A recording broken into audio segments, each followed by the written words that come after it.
Welcome back to Law Call. It's Ted Howell and Lance Berry tonight talking about fighting the insurance companies. During the break, I believe we got another phone call on the line from John. John, go ahead with your question.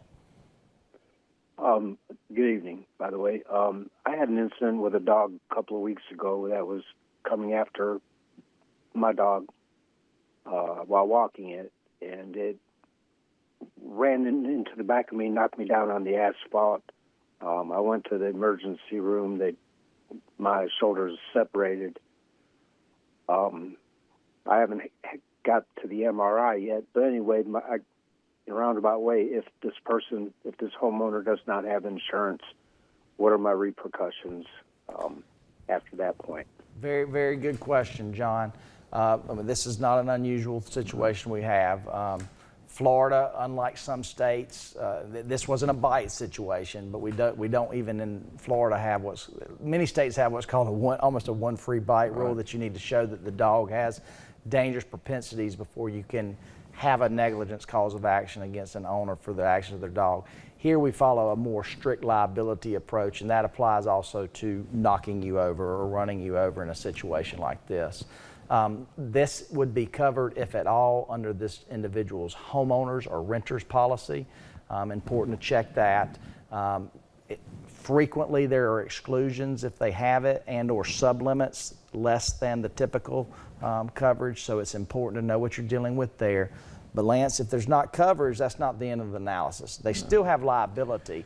The bigger question is whether or not there's a actual path for recovery there. Yeah, your options for recovery really don't change based on, well, what you're owed doesn't necessarily change based on whether there's insurance coverage or not. It's more the issue of, can you actually collect it? Does that person have assets?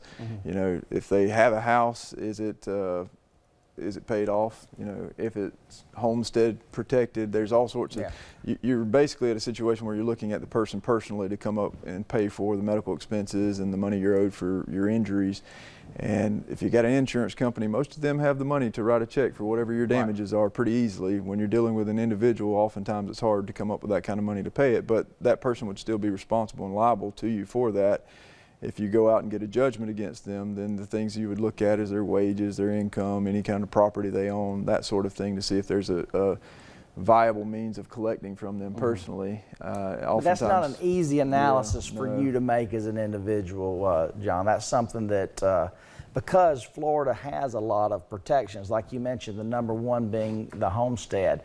It's good if you have a homestead in this situation, because that means there's possibly a homeowner's policy, much more likely to have that than a renter's policy. Many people don't carry that, but that would be a protected asset. So, you know, I have personally collected in these situations from individuals under the right situations. It's not easy because, like I said, there are a lot of protections.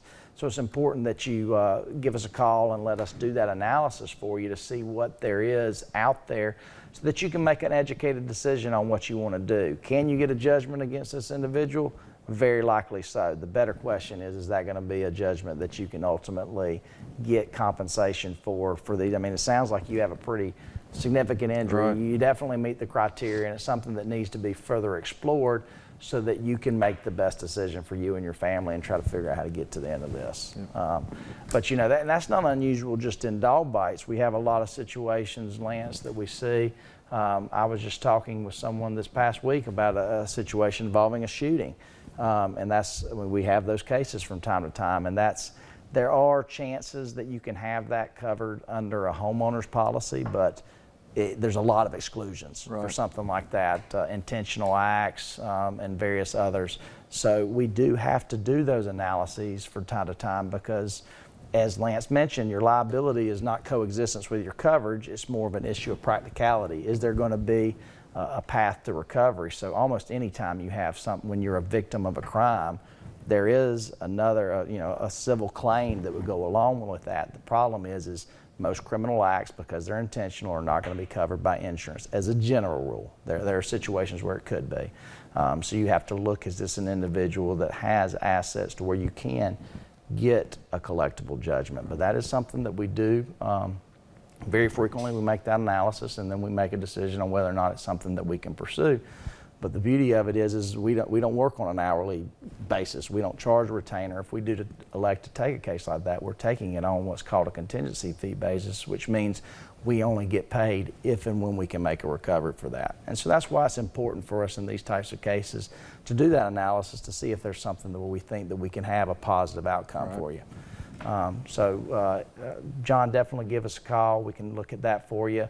Check on, if they have insurance coverage, they're supposed to disclose it. It's not unusual, though, in these situations. Many times we do have to file suit because the individuals may not know to turn it over to their insurance company. Ignore all the letters you send them.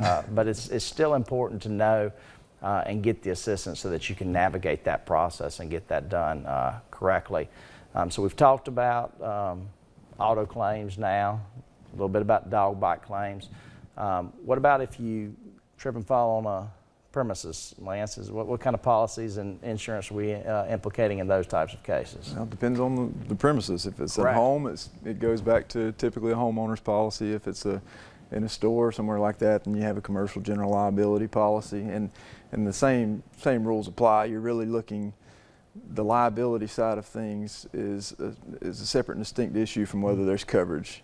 You can have all the damages in the world and have good liability, but if there's nobody there that can pay those damages, that's why the insurance is so important, is because that gives you easy access to somebody who has the ability to pay.